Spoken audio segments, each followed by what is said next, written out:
footwork. But basically, the forehand, just stop, guys. Just stop doing the follow through like the old way.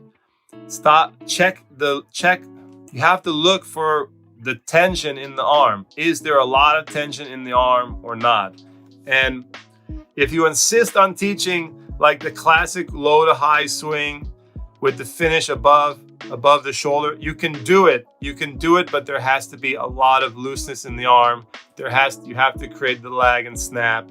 You have to get that flip going in the wrist. You have to use the wrist, and it has to be a loose low to high swing. It can't be like super tight.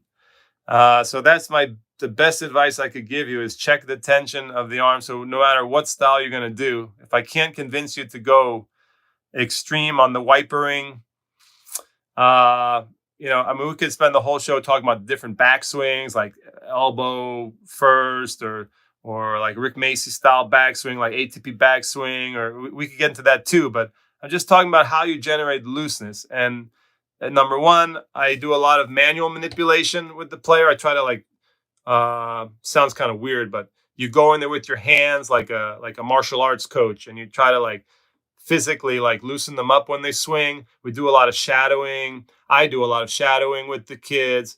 I do a lot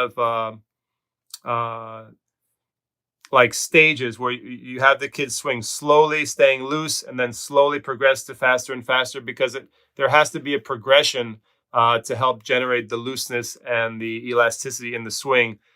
Usually when players, what happens is a lot of kids, when they try to hit hard, they get tighter. Most kids make the big mistake, adults too. When they try to hit the ball hard, everyone wants to hit the ball hard, but they don't understand that the best way to hit the ball better and harder is with a looser arm. But it doesn't feel right to most people because you feel like you lose control when you're too loose.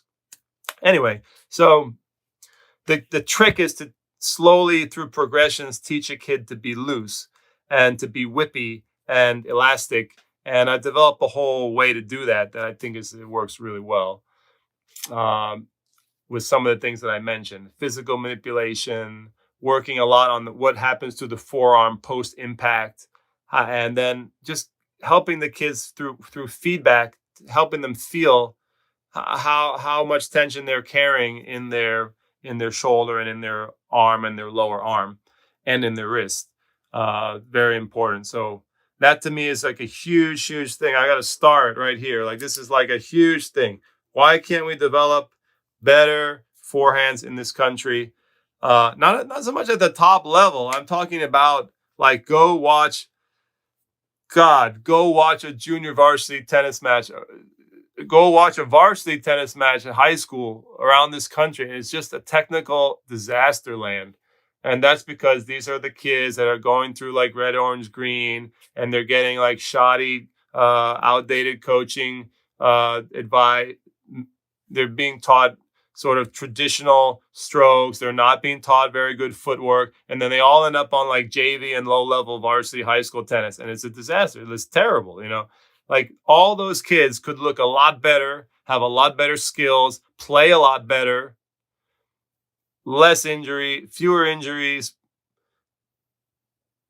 Because if you're tight with your swing, if you have problems with a tight block swing, you're creating more risk of injury because of the load you're putting on the body.